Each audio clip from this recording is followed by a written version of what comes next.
కామారెడ్డి జిల్లాలో మంత్రి కోమటిరెడ్డి వెంకటరెడ్డి పర్యటించారు. ఈ నేపథ్యంలో జుక్కల్లో 16.19 కోట్ల నిధుల వ్యయంతో అభివృద్ధి పనులకు శ్రీకారం చుట్టారు మంత్రి కోమటిరెడ్డి.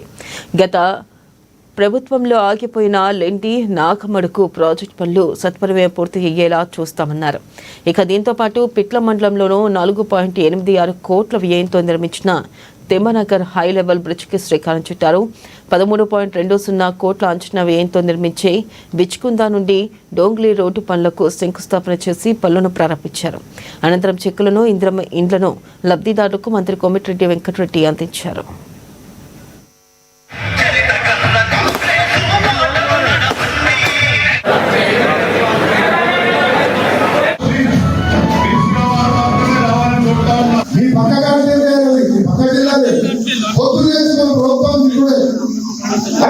ఆఖరికి 5 లక్షలు తెచ్చిన 3,000 ఇల్లు వచ్చే సంవత్సరం 3,000 ఇల్లు ఆఖరికి వచ్చే మన 4 సంవత్సరంలో ప్రతి ఒక్కరికి కూడా 5 లక్షలతో ఇల్లు కట్టబోతుంటే అది ఒక రోజు పేదవాళ్ళు ఇల్లు కరెంటు కడితే కరెంటు వాడుతుంటే 200 ఇళ్లకు 300 బిల్లు కడుతున్నారు.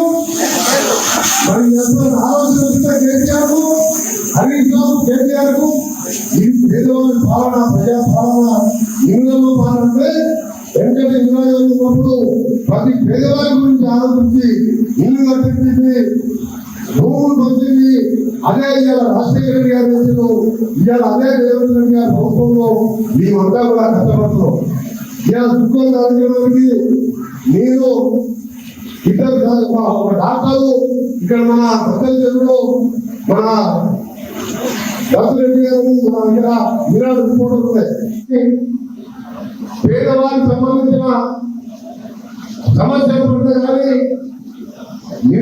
ఉద్యోగాల విషయంలో కానీ ఎప్పుడు కూడా ఆయన ఆలోచించలేదు. ఆయన కుటుంబం, కొడుకు, అల్లుడు, బిడ్డ నలుగురికి 4 ఉద్యోగాలు ఇచ్చిండు.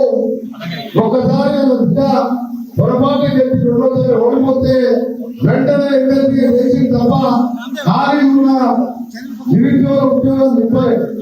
అదే మన ముఖ్యమంత్రి రేవంత్ రెడ్డి గారు నాయకత్వంలో సీనియర్ మినిస్టర్ గా అందరం దాదాపు 18. గత ప్రభుత్వం చేసిన తప్పుతో ఆర్కిటెక్ట్ విద్యార్థుల భవిష్యత్తు ప్రశ్నార్థకంగా